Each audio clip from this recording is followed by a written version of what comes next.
கண்ணப்பாவோட pre release event வந்து தமிழ்நாட்டில் மிகப்பெரிய லெவலில் பண்ணணும்னு எம்ஜிஆர் யூனிவர்சிட்டி வந்து பிளான் பண்ணிட்டு இருந்தாங்க.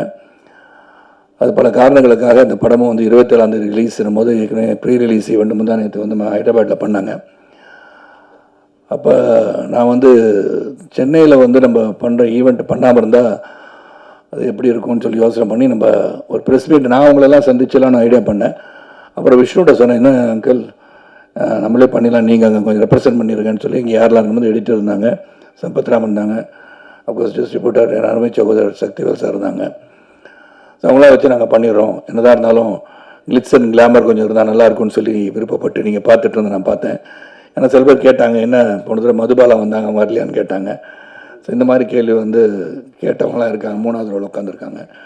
அதனால் அதுக்கெல்லாம் நான் ஒரு ரெப்ரஸன்டேஷனாக வந்திருக்கேன். அதனால் அவங்களாம் அடுத்த முறை அவங்க வந்து ரிலீஸ் ஆன பிறகு படம் வந்து ப்ரிவியூ ஷோ போடும்போதாச்சும் வர வைக்கிறதுக்கு ட்ரை பண்ணுற மணி அதை கூட சொல்லிடுறேன்.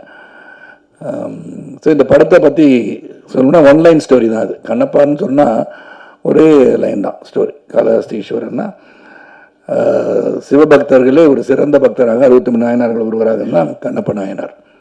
ஏற்கனவே கன்னடத்தில் வந்து ராஜ்குமார் சாரும் அப்புறம் வந்து இந்த ரெபல் ஸ்டார் கிருஷ்ணன் ராஜு சார்லாம் அந்த படம்லாம் கண்ணப்பா தெளிவிய கதைகள்லாம் பண்ணிட்டாங்க. இந்த கதையை வந்து விஷ்ணுவின் கோணம் தான் சொல்லணும். ஏன்னா ஒரு பிலீவர் நான் பிலீவர்களில் ஒரு போராட்டம் தான் ஃபர்ஸ்ட் ஹாஃப். அதுக்கப்புறம் எப்படி அவர் வந்து ஒரு இவ்வளோ பெரிய சிவபக்தனாக மாறியதுக்கு காரணம் என்ன தான் அந்த படத்தோட கரு.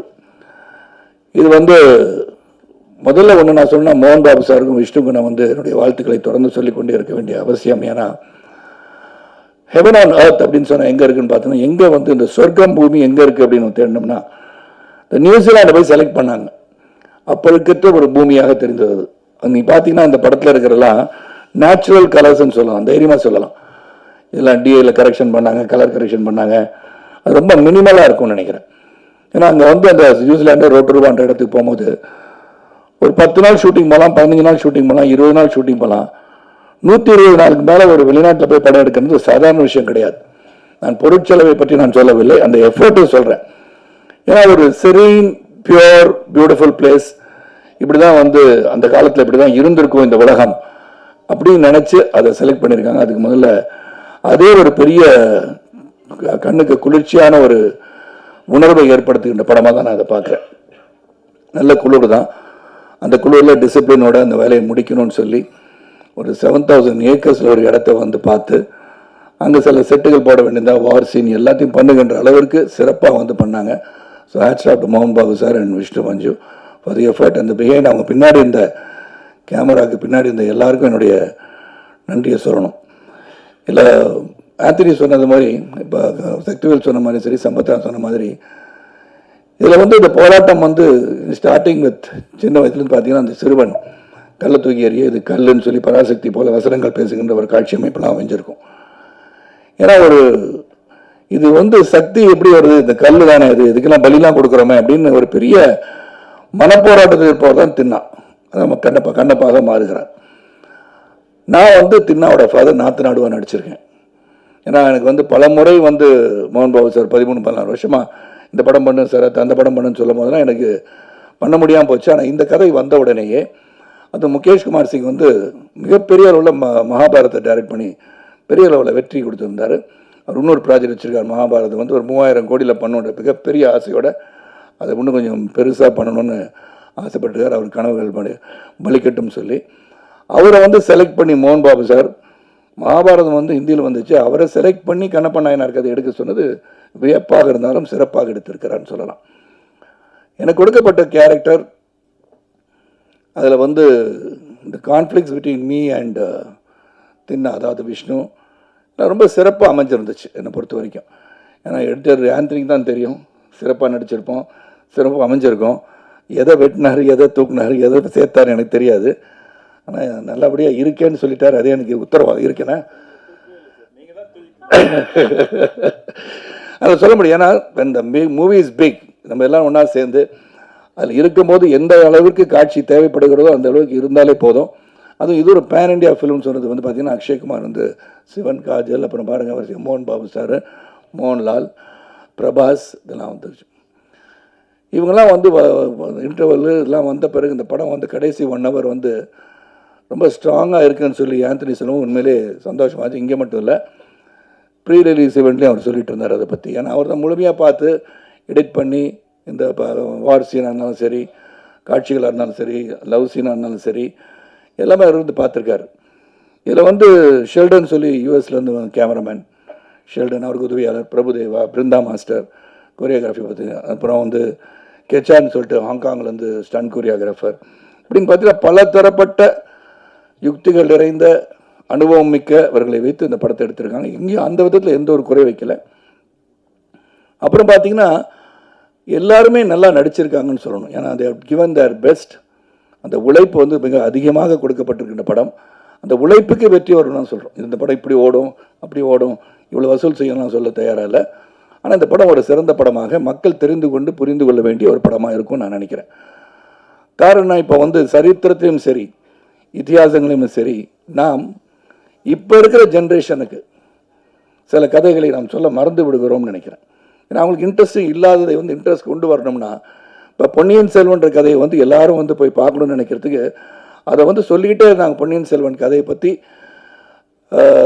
எல்டர்ஸ்க்கு தெரிஞ்ச மாதிரி யங்ஸ்டர்ஸ் தெரியாது. அந்த யங்ஸ்டர்ஸை கொண்டு போய் ரீச் பண்ணணும்னு நினச்சி தான் மணிரத்னம் அந்த படம் எடுத்திருப்பார். அதே மாதிரி கண்ணப்ப நாயனார் கதை காளஹஸ்தி ஈஸ்வரருக்கு எல்லாரும் ஒரே லைனில் கதை சொல்லிடலாம். வலது கண்ணில் வந்து ரத்தம் வந்தது, உடனே கண்ணை பிடிங்க வச்சார், அப்புறம் இடது கண்ணிலையும் வந்துடுச்சு, திருப்பி அது இன்னொரு காலை வந்து கட்டவரலாங்க வச்சு இடம் தெரியாமல் போயிடக்கூடாதுன்னு வச்சு பண்ணார் அப்படின்னு அது ஒன்லைன் ஸ்டோரி. பட் விஷ்ணு ஒரு கோணத்தில் before becoming Kannappa, what was Kannappa, தின்னா என்னவாக இருந்தார், ஒரு வேடனாக இருந்தவர் எப்படி வந்து மாறி சிவபக்தரானார்ன்றது கதை. அது ஒரு சின்ன லைனாக இருந்தால் கூட ஒரு ஸ்டோரி, ஒரு இமேஜினரி ஸ்டோரி, பேக் ஸ்டோரின்னு சொல்லலாம். அது வந்து விஷ்ணுவோட கோணத்தில் ரொம்ப நாளாக விஷ்ணு வந்து ஆர்டினரியாக வந்து இது பண்ணல. It's gone in to research. பெரிய புராணத்தில் சொல்லப்பட்டது, எங்கெல்லாம் வந்து கண்ணப்பரை பற்றி கண்ணப்பா பற்றி பேசுகிறாங்க அப்படின்னு சொல்லி எடுத்து ஒரு மிகப்பெரிய எஃபர்ட்டோடு எடுத்திருக்காரு. அந்த எஃபர்ட்டுக்கு நிச்சயமாக வெற்றி வரணும்னு நினைக்கிறவனா, அந்த உழைப்புக்கு வெற்றி வருவதற்கு உங்களுடைய அன்பு ஆதரவு இந்த திரைப்படத்துக்கு வேணும். அது மட்டும் இல்லாமல் ஃபோக்லோர் அப்படின்னு இங்கே சவுத்தில் இருக்கிற காளஹஸ்தி சேர்ந்த இந்த கண்ணப்ப நாயனாரை பற்றி நம்ம அகில இந்தியாவுக்கு தெரியணும்னா இந்த கதை நிச்சயமாக அங்கே போய் சேரணும். ரெண்டாவது பக்தி. ஏன்னா உங்களுக்கு 3 மணிக்கு மேலே வேறு ஒரு இதற்கு வந்துட்டாங்கன்னு நினைக்கிறேன். அந்த பக்தியை பற்றி சொல்லியிருக்காங்க. எவ்வளோ பேருக்கு பக்தி இருக்குன்றது இன்றைக்கி. அந்த பக்தியை வந்து எல்லோரும் வந்து இப்போ ஜோசியிட்ட போனாலும் தெரியும், போன உங்களுக்கு அம்மாவுக்கு டைம் இப்போ சரியில்லைன்னு சொல்லிடுவாங்க. ஏன்னா நீங்கள் அதை மாதிரி போய் பார்ப்போம். போய் கோயிலுக்கு போகிறோம்னு சொன்னால் அடிக்கடி ஒரு தினமும் போய் கோயில் போகிறதோ, தினமும் சாமி கும்பிட்றதோ இல்லாமல் இருக்கலாம். ஆனால் ஒரு துன்பமான நிலையோ, ஒரு கஷ்டமான சூழ்நிலையோ, பிரச்சனையாக இருக்கும், நிச்சயமாக கோயில் போவோம். ஒரு ஜோசியர் போய் பார்த்து என்னங்க என்ன சொல்லுது என் கட்டம் அப்படின்னு சொல்கிற அளவுக்கு இருப்பாங்க. அதெல்லாம் போய் வந்து ஒரு இறைவன் இருக்கிறான் என்பதை மேலும் மேலும் சொல்லி, அதுவும் சிவபக்தி அப்படின்னு சொல்லும்போது அந்த பக்தியை பற்றி ரொம்ப அழகாக இந்த இருக்கிற ஜென்ரேஷனுக்கு இறைவன் omnipotent, omnipresence, may it be Jesus, may it be Allah, or may it be Shiva, may it be Murugan அப்படி இருக்கும்போது கடவுள் என்று ஒருவர் இருக்கிறார் என்பதை நம் வழக்கப்படி அதை வந்து கடவுளை வந்து நம்ம துதித்து வணங்கி நம்ம செயல்பட்டால் வாழ்க்கை சிறப்பாக இருக்கும் அப்படின்றத சொல்லுகின்ற கடமையாக இருக்குது. பல பேர் பார்த்தீங்கன்னா இப்போ காலத்தின் ஓட்டத்தில் பொருளாதார அடிப்பில் உயரும்போது நான் சொன்னேன், இப்போ ப்ரீ ரிலீஸ் ஈவெண்ட்டில் கூட காந்தி யாருன்னு கேட்டாலும் கேட்டுருவாங்க. ஏன்னா now they're so busy making money, economic growth, their growth in life. அவங்கள சொல்லி குற்றம் இல்லை, எல்லாத்தையும் இதை தெரிஞ்சுக்கிட்டா என்ன அவசியம், எதை தெரிஞ்சுக்கணும் அதை தெரிஞ்சுக்கணும்னு நினைக்கிறாங்க. ஆனால் ஒரு ரெஸ்பான்சிபிளாக இருந்து இந்த மாதிரி கலை உலகத்தில் இருக்கும்போது கலை மூலமாக, ஒரு சினிமா மூலமாக, இப்போ வந்து உதாரண சக்தி சொன்ன மாதிரி பொன்னியின் செல்வனை எல்லாரும் பார்க்கணும், இதை வந்து பிரம்மாண்டமாக திரையில் சொல்லும்போது அந்த கதையை போய் பார்க்கின்ற ஆர்வத்தை தூண்டும் போது அதை பற்றி அவர்கள் தெரிந்து கொள்வார்கள். மாதிரி கண்ணப்ப நாயனாரை பற்றி இந்த திரைப்படத்தை பார்த்த பிறகு ஓஹோ இப்படி ஒரு பக்திமான் இருந்திருக்காரா சிவபக்தவன் அப்படின்னு தெரிகிற அளவுக்கு இந்த படம் இருக்கும். ஆனால் பக்தி என்பது அவரவர்கள் மனதிலே தோன்றுகின்றது தான். அந்த பக்தி பரவசமோடு இருக்க வேண்டும் என்று சொல்கின்ற ஒரு படமாக இது அமையும் சொல்லி இந்த படத்தை உங்களுடைய ஆதரவோடு, மக்கள் ஆதரவோடு இந்த படம் வெற்றியடைய வேண்டும் என்று இறைவனை வேண்டிக் கொள்கின்றேன். அதே சமயத்தில் ஆடியன்ஸ் வந்து எந்த படத்தை பார்த்தாலும் உங்களுடைய வியூ உங்கள் மனசில் வச்சுக்கோங்க. நீங்கள் தியேட்டர் உள்ளே உட்காந்துக்கிட்டு மொபைலில் மச்சான் உள்ளே வந்துடாதரா, படம் நல்லா இல்லைன்னு சொல்லிடாதீங்க. ஏன்னா அந்த மாதிரி சொல்கிறனால என்ன ஆகிடுதுன்னா உங்கள் வியூ மே பி டிஃப்ரெண்ட். இங்கே இருக்க சில ஆடியன்ஸ் வந்து பிரபாஸ் இருக்கான்னு படம் பார்க்க வந்திருக்கலாம், சில பேர் மோகன் பாபு இருக்கான்னு படம் பார்க்க வந்திருக்கலாம்.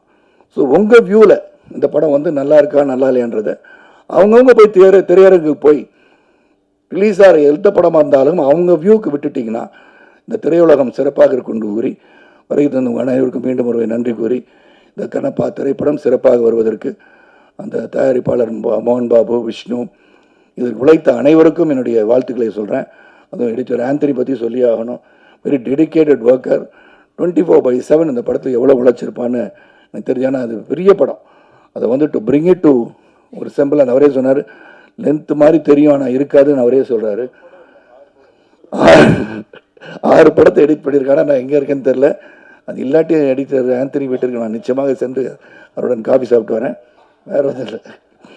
அதனால் நல்ல ஒரு படத்தை, இந்த முயற்சி கடுமையான முயற்சி, அந்த முயற்சிக்கு படம் எடுத்திருக்கோன்னு சொல்லலாம்.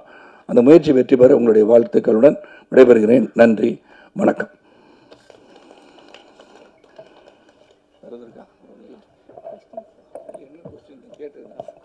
தேங்க்யூ. ஸோ படத்தை பற்றி ஏதாவது கேள்வி கேட்கணுன்னா கேட்கலாம். படத்தை பற்றி மட்டும். அதாவது இதில் ஒன்று தான், நான் வந்து ரெப்ரஸன்டேட்டிவ் தான், நான் ஏஜென்ட்டு. இந்த படத்தில் நடித்ததற்கு பற்றி கேட்டால் நான் நடிச்சிருக்கேன், என் கேரக்டர் எல்லாம் சொல்லிட்டேன். வேறு எதுவும் கேள்வி கேட்கணும்னா இந்த படத்திற்கு ஒத்த கருத்துடன் இதை பற்றி தெரிந்து கொள்ள வேண்டுமா எனக்கு தெரிந்த உண்மைகளை அழகாக சொல்ல முடியும். ஏன்னா அதுக்கப்புறம் வந்து வேறு ஒரு படம் ரிலீஸ் ஆக இருக்குது. 2-3 நாளுக்கு அப்புறம் அவங்களை மீண்டும் சந்திக்கும் போது விழாவரியாக நீங்கள் தொடுக்கின்ற கணைகளுக்கு நான் ஏற்றுக்கொண்டு பதிலளிக்க தயாராக இருக்கிறேன் என்று சொல்லி விடைபெறுகின்றேன். இது கேட்கணும் கேளுங்க. இல்லை முருகன் மாநாடு போல, ஏன்னா நான் வந்து ஹைதராபாத் போயிட்டு வந்தேன். முருகன் நூல் வாழ்ந்து கொண்டு இருக்கிறார். என் கழுத்தில் வந்து எல்லாமே இறைவனை வச்சிட்ருக்கேன். இறைவனை வணங்குகின்ற நான். அதனால் அங்கே நான் போகிறதுக்கு வந்து பாஸ் வந்து விவிஐபி பாஸ் வந்து வர சொல்லி என்னால் போக முடியல. வர இயலாததுக்கு வந்து ஒரு பதிவு செய்து அனுப்பியிருந்தேன். பார்த்திருப்பீர்கள் அன்பு தோழர் என்று நினைக்கிறேன்.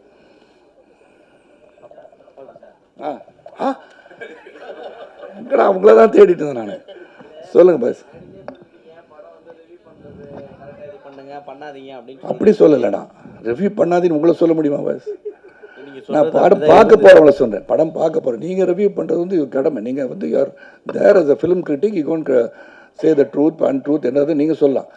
படம் பார்க்க போகிறவங்க கூடமா போயிட்டு உள்ள இந்த வழியை உங்களான்னு சொல்லி நீங்களாக சொல்ல போகிறீங்க. நீங்கள் அப்படி சொல்ல போகிறது இல்லையா?